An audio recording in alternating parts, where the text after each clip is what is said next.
Minute. अरे भाई चुप लोग चुप जाओ। अरे भाई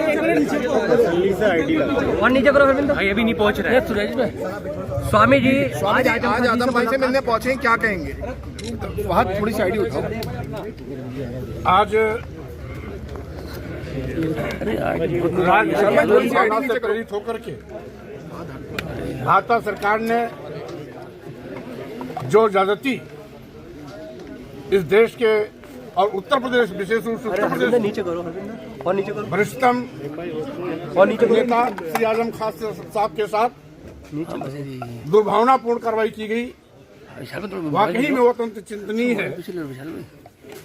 और इतने बड़े नेता को मुर्गी चोरी, भैंस चोरी जैसे छोटे और घटिया आरोप लगा करके लंबे अंतराल तक जेल की सलाखों में रखा। हम समझते हैं भाई मोबाइल थोड़ा इतनी दरिंदगी तो इमरजेंसी में भी किसी नेता के साथ नहीं हुई थी।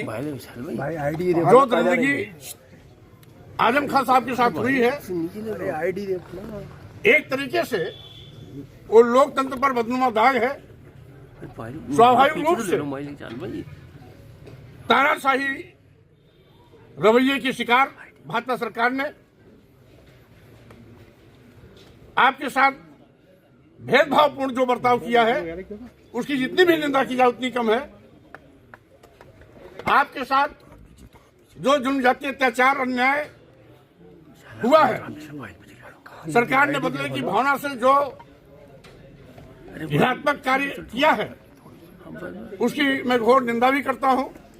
और आज की ये मुलाकात विशुद्ध रूप से औपचारिक भेंटवार्ता है, क्योंकि लंबे अंतराल के बाद माननीय न्यायालय द्वारा जमानत पर आप जेल से बाहर आए हैं।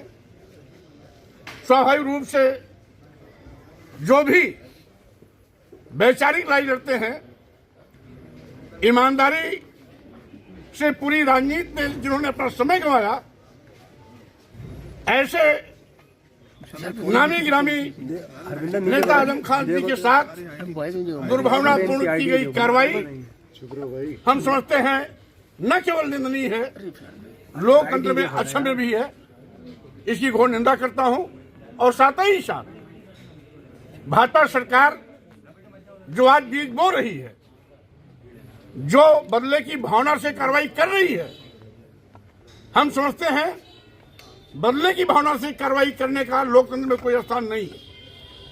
नई परंपरा भाजपा ने जो डाली है, उसको ये नहीं भूलना चाहिए कि इस परंपरा के शिकार कभी वो भी हो सकते हैं। इसलिए राजनीति विचारधारा की होती है, विचारधारा आधारित राजनीति ही राजनीति कहलाती है। राजनीति में न कोई शत्रु होता है, न कोई मित्र होता है। वैचारिक रूप से हम सभी एक दूसरे दलों में रह के काम करते हैं, लेकिन जब हम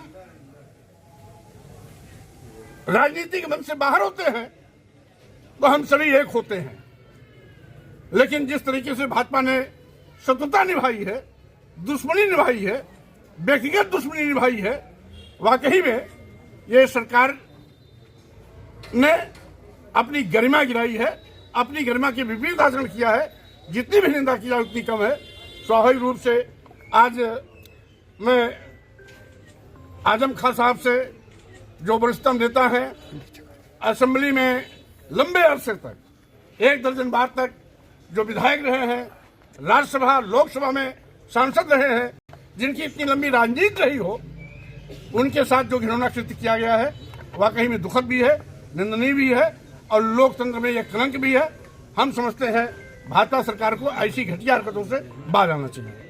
जी स्वामी जी, बरेली प्रकरण को किस मामले से? अखिलेश जी ने कहा था कि आजम खान के ऊपर भाजपा ने मुकदमे की एक नया रिकॉर्ड बनाया, हम सब मिलकर लड़ेंगे। आईडी छोड़ो। बहरहाल उस पर मैं कुछ नहीं कहना चाहता। भाई उनका सवाल उनसे कीजिएगा, आपका सवाल आजम खान साहब से। स्वामी जी, बरेली प्रकरण मामले को कैसे देखते हैं? करने आया हूँ, हालचाल लेने आया हूँ, कुशल क्षेम पूछने आया हूँ, शीघ्र स्वस्थ होने की कामना करने आया हूँ। और साथ ही साथ अभी उनको कुछ समय चाहिए स्वास्थ्य लाभ के लिए, और लगातार मुकदमे की पैरवी के लिए। इससे जब उससे मुक्त होंगे तो हम लोग विस्तार से फिर बैठेंगे, फिर से बात भी करेंगे। बरेली घटना पे क्या कहना चाहेंगे? बरेली घटनाओं किस तरह से देखते हैं? बरेली घटना भी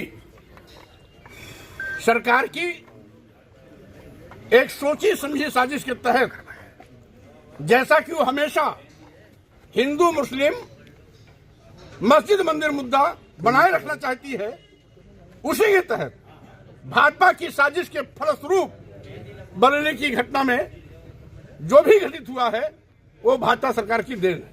बुलडोजर कार्रवाई पे क्या कहेंगे? अरे बच्चों, अब ये बहुत पुराने सवाल है।